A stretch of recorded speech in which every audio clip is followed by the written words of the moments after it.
আমরা এখন বাংলাবাজারে আছি, সবার মনের মধ্যে একটা পরিবর্তন। রাস্তাঘাটের অবস্থা খুবই খারাপ, আমার ভাষায় প্রকাশ করার মতো না।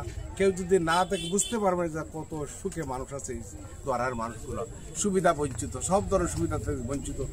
বিশেষ করে যোগাযোগ ব্যবস্থা খারাপ থাকায়, তারপরে যেটা হচ্ছে যোগাযোগ ব্যবস্থার জন্য অনেক সময় খুব ক্রিটিক্যাল অবস্থার জন্য হসপিটালে রোগী নিতে পারে না, অকালে একটা অঘটন ঘটে যায়। এইটার দায়িত্ব কেউ নিতে হবে। দেশটা স্বাধীন হয়েছে ঠিক আছে, কিন্তু স্বাধীনতার কোনো সুযোগ সুবিধা এই এলাকাতে পৌঁছেছে না। আমরা দুর্ভাগ্য যে আমরা সবসময় ছাতকমুখী, ছাতকে আমাদের সব কিছু সেখানে আমরা চাচ্ছি একটা পরিবর্তন আসুক। দ্বারার মানুষের ভাগ্যের পরিবর্তন দরকার আছে। এই দ্বারার গ্যাস দিয়ে ছাতক কয়েকটা ফ্যাক্টরি চলতেছে, কিন্তু ছাতকের মানুষ বেকারত্বে জর্জরিত। আমি মনে করি যে আমার বিবেক থেকে বলছি যে এই গ্যাস দিয়ে দ্বারাতে দু একটা ফ্যাক্টরি করা উচিত এবং দরকার।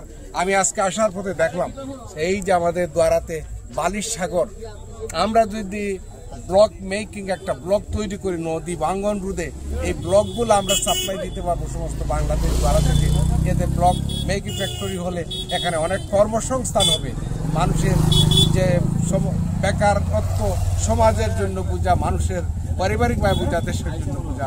আমি মনে করি ছাত্রদের যে কয়েকটা ফ্যাক্টরি আছে, ভারতে একটা ফ্যাক্টরি, দুইটা ফ্যাক্টরি হওয়া উচিত এবং এতে তাদের কর্মসংস্থানের মাধ্যমে বেকারত্ব দূর করবে। আমি কথা দিচ্ছি আপনাদেরকে, এই দায়িত্বটা আমি আমার থেকে নিব। যোগাযোগ ব্যবস্থা প্রথম প্রায়োরিটি আমার, ইমপ্রুভ করা স্বাস্থ্যসেবা। এখানে স্বাস্থ্যসেবার যে ব্যাপারটা হচ্ছে, হসপিটাল অবস্থা খুবই নাজুক, খুবই নোংরা পরিবেশ। ওখানে গেলে ডাক্তার আছে, ঔষধ নাই, ওষুধ আছে, নার্স নাই, ঔষধ ডাক্তার লিখে কিন্তু